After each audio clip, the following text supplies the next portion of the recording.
ఇది అద్భుతమైన ప్రాజెక్టు, ప్రపంచంలోనే బ్రహ్మాండమైన ప్రాజెక్ట్ అని కితాబు ఇచ్చారు. చాలా సంతోషం.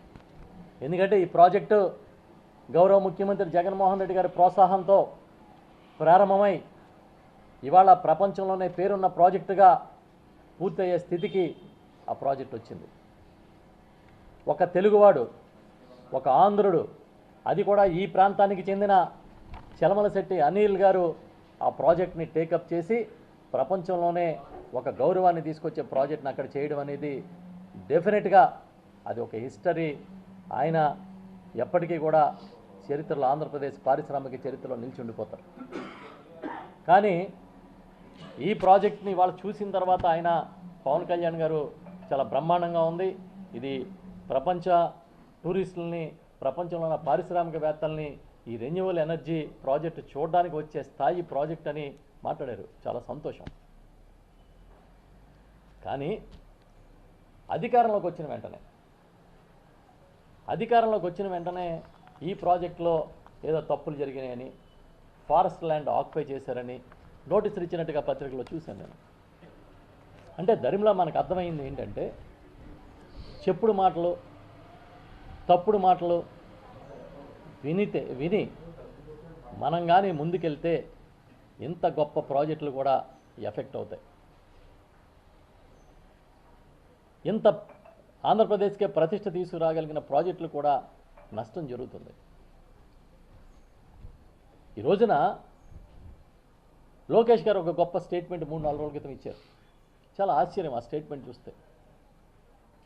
పారిశ్రామికవేత్తలు ఆంధ్రప్రదేశ్కి వచ్చి పెట్టుబడులు పెట్టాలంటే జగన్ గారు మళ్ళీ తిరిగి రారని బాండ్ పేపర్ మీద రాసిమ్మని లోకేష్ని అడుగుతున్నారంట.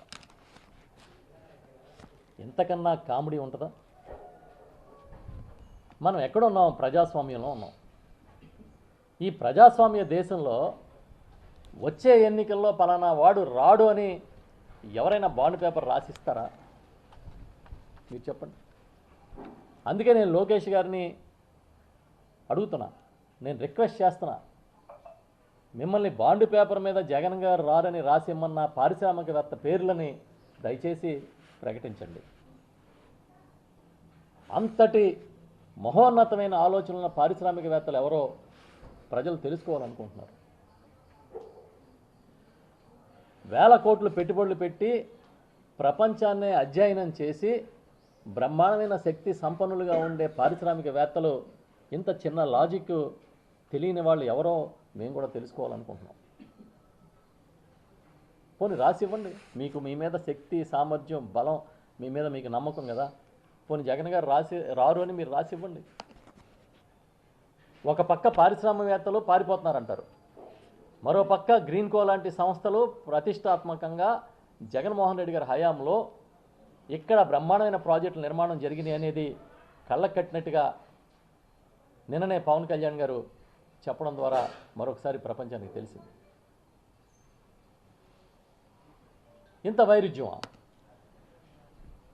మరి నిజంగా జగన్మోహన్ రెడ్డి గారి హయాంలో పారిశ్రామికవేత్తలు రాకపోతే ఇన్ని ప్రాజెక్టులు ఎలా వచ్చినాయి?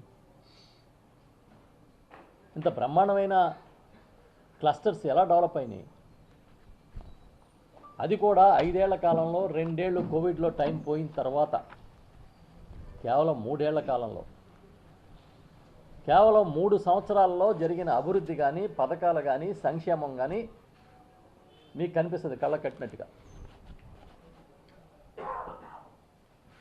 చాలా చిత్రం.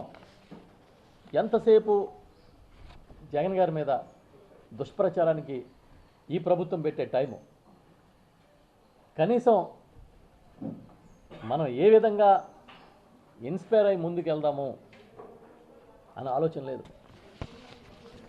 చాలా ఒకటే ఆయన చెప్పినట్టుగా హనీమూన్ పీరియడ్ అయిపోయింది. ఈ ప్రభుత్వానికి హనీమూన్ పీరియడ్ గడిచిపోయింది. ఇంకా మీరు వచ్చి రోజు అన్ని జబ్బులకి జిందా తిలాస్మిత్ అన్నట్టుగా మీరు వచ్చి రోజు జగన్ గారు, గత ప్రభుత్వం అంటే జనం నవ్వుతారు. చాలా చిత్రమైనవన్నీ చూస్తున్నా, వింటున్నా.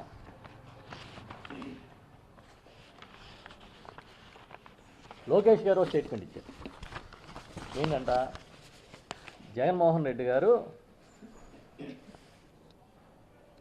కంసు మామ అంట, అంటే కంసుడితో పోల్చారు జగన్మోహన్ రెడ్డి గారిని. అంత కంసుడో లేకపోతే విద్యా వ్యవస్థని సమూలంగా మార్చి ప్రతి బిడ్డని తన ఇంటి బిడ్డలాగా తన సొంత మేనమామలాగా ఆదుకున్నాడో అందరికీ తెలుసు. 2014-19 మధ్య అమ్మఒడి లాంటి ఒక కార్యక్రమాన్ని అమలు చేయాలనే ఆలోచన మీకు ఎందుకు రాలే? నాడు నేడు లాంటి పథకాన్ని పెట్టి స్కూల్స్ బాగు చేయాలని మీరు ఎందుకు అనుకోలేదు? విద్యా దీవెన పేరిట ఫీజు రియంబర్స్మెంట్ ఇచ్చి వసతి దీవెన పేరిట వాళ్ళకి అడిషనల్గా మెస్ ఛార్జెస్ లాంటివి ఇచ్చిన ఆలోచన మీకు ఎందుకు రాలేదు? మధ్యాహ్న భోజనంలో ఏ మెనూ ఉండాలో మీరు ఎప్పుడన్నా చూసారా? క్వాలిటీ యూనిఫాము ఏ రోజైనా ఇచ్చారా? మీరేం చేశారు? ఒక ఇంగ్లీష్ మీడియం తీసుకొచ్చారా? ఒక సిబిఎస్ఈ తీసుకొచ్చారా? ఏం తీసుకొచ్చారు? విద్యా వ్యవస్థని సమూలంగా మార్చి ప్రభుత్వ విద్యా వ్యవస్థ పట్ల గౌరవాన్ని పెంచి అన్ని రకాలుగా ఈ రాష్ట్రంలో విద్యా వైద్యం బాగుండాలని కలలు కన్న జగన్మోహన్ రెడ్డి గారు కంసుడైతే మరి మీరేంటి?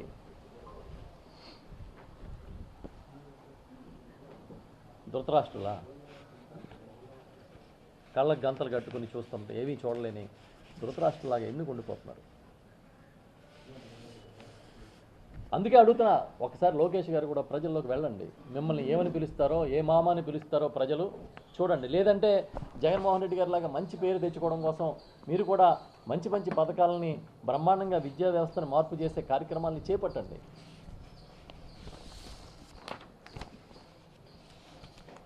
ఇవన్నీ వదిలేసి ఎందుకు ఈ రకంగా మీరు మాట్లాడతారని అడుగుతున్నా. చాలా దుర్మార్గం. ఇంకా చాలా విషయాలు ఉన్నప్పటికీ ఈ రోజున మనం మాట్లాడాలంటే ఎందుకులే, ప్రజలందరూ పండగ వాతావరణంలో ఉన్నారు. నెమ్మదిగా పండగే, కడుపు నిండినా నిండకపోయినా 10 మంది ఆప్యాయతతో కలిసి ఉండడమే కదా పండగ అంటే. నిత్యావసర వస్తువుల ధరలు ఏ స్థాయికి పెరిగిపోయినాయో ఎప్పుడు నా ప్రభుత్వం ఒక రివ్యూ చేసిందా? మీరే చెప్పండి. ఇక్కడ ఉన్న మీరందరూ ఇవాళ నిత్యావసర వస్తువుల ధరల పెంపు బాధితుడు కానివాడు ఎవడో చెప్పండి. ఎంత దుర్మార్గం అంటే 20 to 40% పెరిగినాయి. బియ్యం, పప్పులు, నూనెలు, చివరికి చింతపండు దాకా, ఉప్పు దాకా పెరగని వస్తువు ధర ఏదో చెప్పమని నేను అడుగుతున్నా.